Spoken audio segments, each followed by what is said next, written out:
സത്യം അങ്ങാണു സയ്യിദി. കഴിഞ്ഞ ദിവസം പുതുമനക്കുളമ്പ് മദ്രസ കെട്ടിട ഉദ്ഘാടനവുമായി ബന്ധപ്പെട്ടു സയ്യിദുൽ ഉലമ വരുന്നുവെന്നറിഞ്ഞപ്പോൾ ഒരു നോക്കു കാണാൻ ഞാനും അവിടെ എത്തി. സയ്യിദ് അവറുകളുടെ പ്രസംഗം ആരംഭിച്ചു.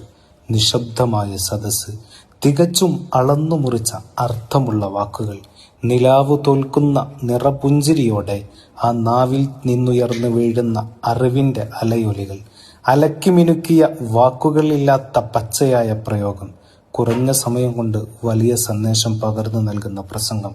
സംസാരത്തിനിടയിൽ പങ്കുവച്ച ഒരു കാര്യം എൻ്റെ മനസ്സിനു കുളിരു പകർന്നു. വരുന്ന വഴിയിൽ കാറിന്മേൽ പക്ഷിയുടെ കാഷ്ടം ശ്രദ്ധയിൽപ്പെട്ട ഡ്രൈവർ അതു കഴുകാനായി പള്ളിയുടെ അടുത്ത് വണ്ടി നിർത്തി വെള്ളമെടുക്കാനൊരുങ്ങുമ്പോൾ അവിടുന്ന് പറഞ്ഞതിങ്ങനെ: പള്ളിയുടെ വെള്ളം നിസ്കരിക്കാൻ വരുന്നവർക്കുള്ളതാണ്, അത് നമ്മുടെ വണ്ടി കഴുകാനുള്ളതല്ല. നേരെ മുന്നോട്ട് നീങ്ങി അടുത്തുള്ള ഹോട്ടലിൽ നിന്നും അല്പം